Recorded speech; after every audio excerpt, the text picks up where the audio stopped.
এই যে শ্যাডোটা অ্যাক্টিভ করলাম, এটা এখন রেন্ডার করলে আসলে শ্যাডোটা আসে কি না সেই বিষয়টা এখন আমি তোমাদেরকে দেখাতে যাচ্ছি।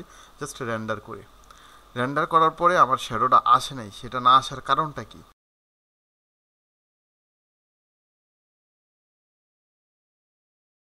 ডিয়ার অডিয়েন্স, আমরা স্কেচআপে একটা ইম্পর্টেন্ট টুলসের সম্পর্কে তোমাদের আইডিয়া দেবো আজকে ভিডিও। একটা সাবজেক্টের একটা বিশেষ একটা সফটওয়্যারের ক্ষেত্রে আমরা যে একটা জিনিস দেখতে পারলাম সেটা হলো যে স্কেচআপের শ্যাডোর বিষয়টা।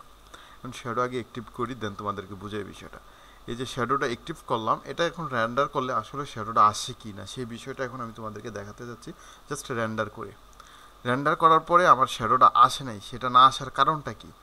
আচ্ছা ঠিক আছে, তো আমরা এটা সম্পর্কে একটু আলোচনা করার আগে আমরা শ্যাডোটাকে একটু সামারলি যদি মান্থলি একটু চেঞ্জ করে শ্যাডোটাকে হালকা দুপুর থেকে বিকালের দিকে মুভ করলাম। মুভ করার পর আমরা এখান থেকে আমাদের ভিড়ে যে শ্যাডোটাকে অ্যাক্টিভ করার জন্য তাদের কিছু টুলস বার আছে, যে টুলস বারগুলোর দ্বারা আমরা এই শ্যাডোটাকে অ্যাক্টিভ করতে পারবো। তাদের এই অবজেক্ট দ্বারা আমি কিভাবে অ্যাক্টিভ করব সেটার জন্য আমাকে এই যে ইনফিনিটেড প্ল্যান আছে সেটার মাধ্যমে আমি টোটাল যে ল্যান্ড আছে ল্যান্ডস্কেপের ভিতরে টোটাল এটা রিফ্লেকশন করবে সূর্যের লাইটটাকে।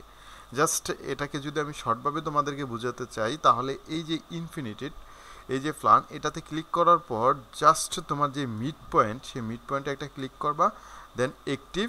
এখন সিলেকশন, ওকে ডান। এখন তোমরা যদি রেন্ডার করো তাহলে তোমরা এখানে শ্যাডোটা দেখতে পারবা।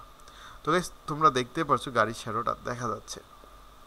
তো ফাইনালি আমাদের ভিড়ের যে অবজেক্টটা সেই অবজেক্টটা কীভাবে কাজ করে, ঠিক আছে গাইস, এই বিষয়টা বোঝার জন্য তোমাকে অবশ্যই ভিড়ে অবজেক্টের ইনফিনিটেড প্ল্যানটাকে ট্রাই করতে হবে বেশি বেশি করে। তো আজকের এই ভিডিওতে তোমাদেরকে এতটুকু বুঝালাম যে ইনফিনিটেড প্ল্যানটা কীভাবে কাজ করে ভিড়ের।